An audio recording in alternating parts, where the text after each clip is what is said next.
السلام علیکم ورحمۃ اللہ وبرکاتہ.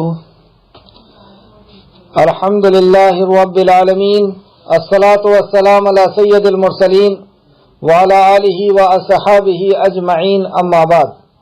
رب اشرح لی صدری ویسر لی امری واحلل عقدۃ من لسانی یفقہوا قولی. رب اشرح لی صدری ویسر لی امری واحلل عقدۃ من لسانی یفقہوا قولی. رب زدنی علما رب زدنی علما رب زدنی علما، آمین یا رب العالمین. تمام تر تعریف، حمد، ثنا، کبریائی، بڑائی، بزرگی اور مجد اس خالق کائنات کے لیے لائق اور زیبا ہے جو ساری کائنات کا ایک و تنہا خالق، مالک، مربی اور منتظم ہے. درود و سلام ہو انبیاء اکرام پر، خصوصاً نبی مکرم رحمت للعالمین امام الانبیاء محمد صلی اللہ علیہ وسلم پر. اس مختصر سے درود و سلام کے بعد معزز سامعین اکرام، آج سورہ ہجر کی آیت نمبر 61 سے کلاس رہے گی انشاءاللہ تعالی.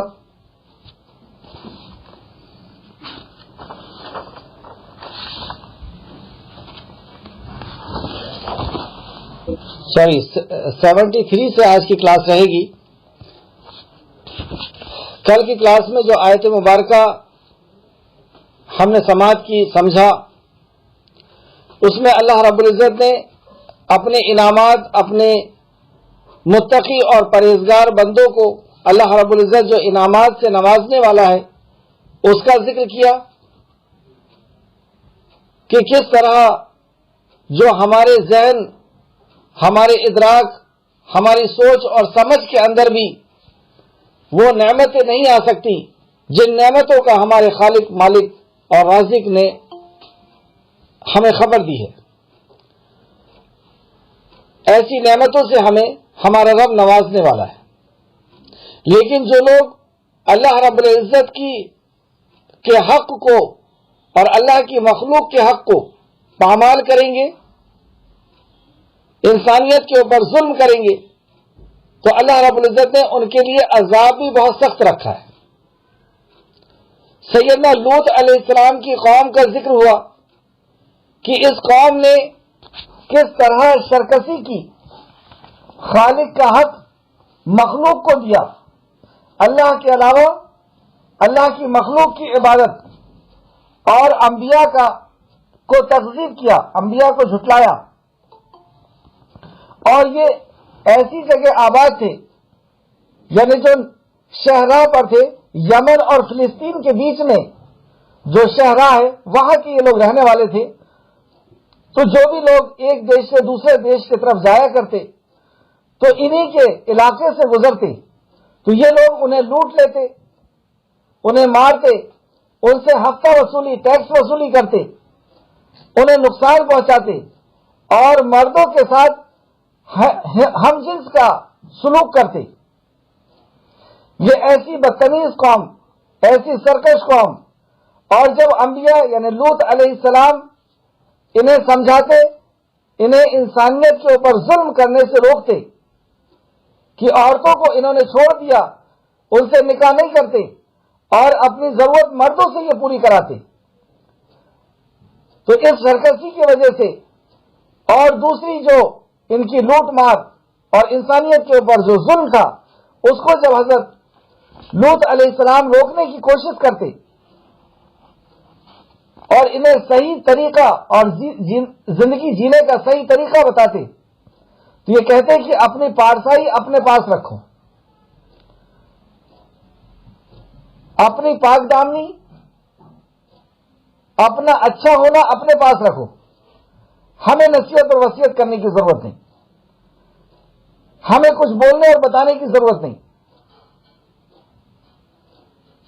آج کی کلاس میں ہم اسی چیز پر غور کرنے والے ہیں کہ اللہ رب العزت قوم کو انعامات دیتا ہے،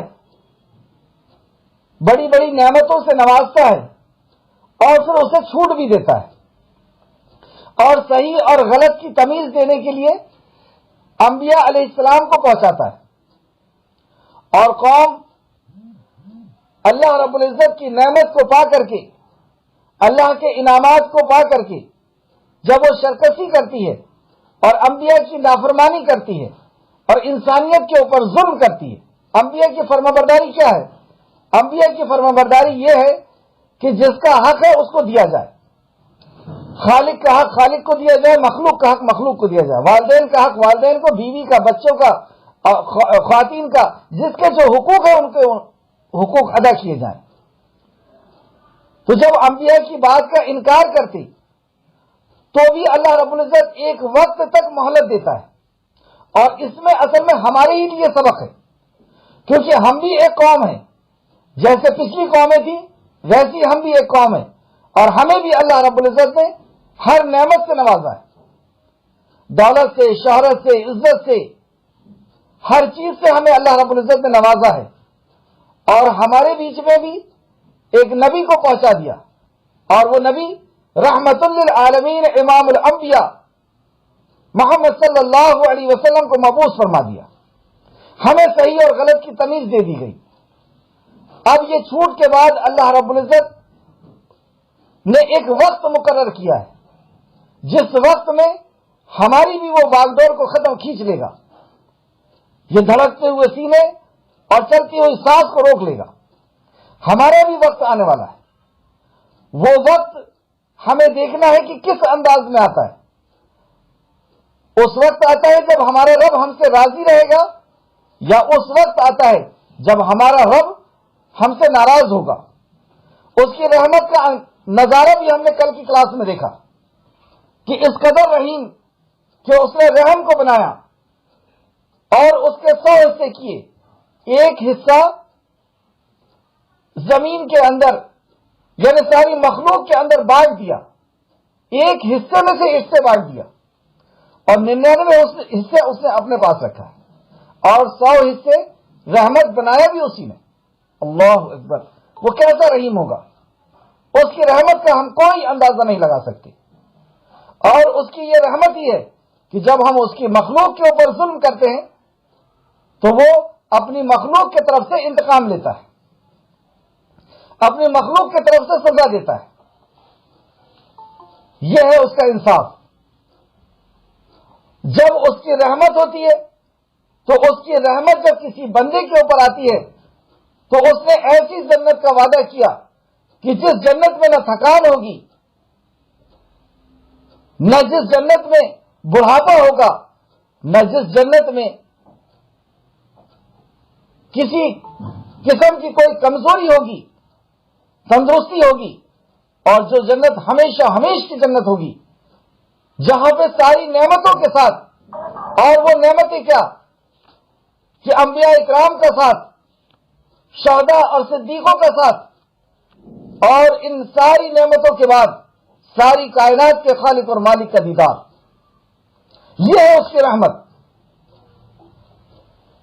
لیکن اگر ہم نے اس کی نافرمانی کی، اور نافرمانی کیا کہ ہم نے اگر اس کی مخلوق کو ستایا، مخلوق کا حق ادا نہیں کیا، خالق کا حق ادا نہ کیا، تو پھر اس کی پکڑ آج آپ دیکھیں کتنی سخت ہے، وہ کس بری طریقے سے انسان کو پکڑتا ہے یا اسے عذاب دیتا ہے۔ تو جب یہ قوم اپنی شرکسی پہ آ گئی اور انبیاء کی ہر بات کا انکار کیا، اور آسمانی ہر وحی کا انہوں نے انکار کیا، آپ دیکھ سکتے ہیں کہ آج بھی ہماری قوم کتنی ڈٹائی کے ساتھ نبی کریم صلی اللہ علیہ وسلم کی تعلیمات کو اپنے پیروں تلے رون رہی ہے۔ ہر چیز کے اندر دیکھیں، ان کی تجارت کے اندر، ان کی شادیوں کے اندر، ان کے کپڑوں کے اندر، ان کے گھروں کے اندر، ہر چیز میں اسراف، ہر چیز میں حد سے تجاوز، ہر چیز میں نبی مکرم صلی اللہ علیہ وسلم کی پاکیزہ تعلیمات کو اپنے پیروں کے نیچے رون رہے۔ کیا سمجھ رکھیں، اسی طرح زندگی چلتے رہے گی، ایک وقت مقرر ہے، اور اس وقت کے آنے کا وہ ٹائم کیا ہوتا ہے اس کو ہم آج کی کلاس میں سمجھیں گے۔ یہ لوط علیہ السلام انہیں ہر طریقے سے منانے اور سمجھانے کی کوشش کر رہے ہیں، لیکن یہ نافرمان قوم بار بار بغاوت کرتی ہے۔ یہاں تک ہوا کہ آزمائش کے طور پر فرشتے انسان کی شکل میں یعنی نوجوان لڑکوں کی شکل میں ان کی بستی کے اندر آئے اور یہ ان سے بدفعلی ان سے برا سلوک کرنے کی وجہ کے لیے لوط علیہ السلام یعنی وقت کے نبی کے گھر کو گھیر لیا کہ ان لڑکوں کو ہمارے حوالے کر دو. لوط علیہ السلام بار بار انہیں روکنے اور ان مہمانوں کو بچانے کی کوشش کر رہے ہیں. حالانکہ لوط علیہ السلام اتنے بے بس ہو گئے کہ وہ کہتے ہیں کہ میری بیٹیوں سے نکاح کر لو لیکن یہ فعل مت کرو, مجھے بدنام مت کرو, مجھے شرمندہ مت کرو ان مہمانوں کے سامنے. یہ تھا وہ وقت جس وقت تک اللہ رب العزت نے یہ فیصلہ کیا تھا کہ ان کو شرکسی کے لیے آزادی دی جائے گی. مگر شرکسی کی آخری حد تک اللہ رب العزت قوموں کو جانے دیتا ہے. اس کے بعد 2 انبیاء کا اور ذکر آ رہا ہے, وہاں پر بھی سیم آپ کو یہی باتیں ملیں گی کہ ان کی بھی شرکسی عروج پر اللہ رب العزت نے آنے دیا. اور یہ مکہ کا آخری دور ہے اور مکہ والوں کو بھی اپنی شرکسی کے عروج پر آنے دیا. اور نبی کریم صلی اللہ علیہ وسلم جب بے بس ہو کر کے اور بارگاہ خدا میں بارگاہ الہی میں اپنے ہاتھ کو دراز کیا اور رات بھر دعا کرتے رہے, آپ کی چادر آپ کے شانے سے گر گئی. حضرت ابوبکر صدیق اٹھا کر کے کہتے ہیں کہ اللہ کے نبی بس کریے, اللہ رب العزت آپ کی دعا کو ضرور سنے گا. یا اس قسم کے کوئی الفاظ تھے. بس اللہ کی رحمت آ گئی. نبی مکرم نے دعا کیا کہ اللہ اگر تیری رحمت اب بھی نہ آئی تو یہ مٹھی بھر جماعت, اللہ اکبر, کس قدر محنت سے تیار کی گئی تھی وہ جماعت جو جنگ بدر اور جنگ احد میں تھی, 13 سال کی سخت محنت کے بعد, اور وہ مٹھی بھر جماعت آئی تھی. نبی مکرم نے کہا کہ اللہ اگر تیری مدد نہ آئی, تیری رحمت نہ آئی تو پھر اس روح زمین پہ تیرا نام لینے والا کوئی نہ ہوگا. اللہ رب العزت کی ایسی مدد آئی کہ فرشتوں کا نزول شروع ہوا اور پور اللہ رب العزت نے حکم دیا فرشتوں کو کہ ان کے جوڑ کھول دو, ان کو اس بری طریقے سے مارو کہ ان کی ایک ایک ہڈیوں کے جوڑ کھل جائے. اور یہاں پر بھی دیکھیے آپ, لوط علیہ السلام کی قوم کے اوپر جب عذاب آیا تو عذاب کی شدت کس قدر تھی. آیت نمبر 73 میں اللہ فرماتا ہے,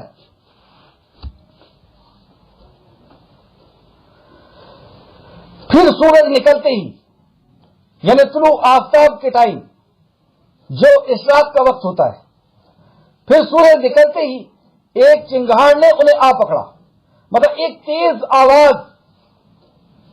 آواز جب کسی چیز کی بہت تیز آتی ہے تو دل دماغ کان بے چین ہو جاتا ہے, ایک پریشانی اور ایک ہیبت اور ایک ڈر سا محسوس ہوتا ہے.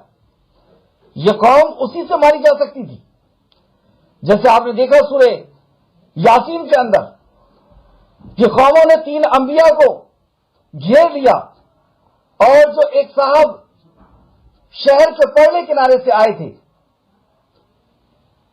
حبیب نجار, جب انہیں مارنا شروع کیا پتھروں سے اور ہلاک کر دیا تو اللہ رب العزت نے صرف ایک آواز, ایک عذاب صرف ایک آواز کی شکل میں پہنچایا اور ان کی زندگی کا چراغ گل ہو گیا. لیکن یہاں صرف عذاب نہیں آیا, یہ صرف آواز کا عذاب نہیں تھا, ایک طرف سے تیز آواز جو دل دماغ اور کان کو ہلا دے رہی ہے, اور پھر فرشتوں کو حکم ہو رہا ہے, پھر ہم نے اسے بستی کو اوپر والے حصے کو نیچے والے حصے میں کر دیا. آیت نمبر 74, اب زمین کو یعنی اس بستی کو نیچے سے اٹھایا گیا اور پھر اوپر لے جا کر کے پلٹا جا رہا ہے, ادھر آواز چل رہی ہے. اور تیسرا, ان پر کنکروں کی یعنی پتھروں کی بارش ہوئی, اور جب پتھروں کی بارش ہوتی ہے تو ہمارے پانی کی جیسی بارش نہیں ہوتی. جب پتھر ہمارے زمین کے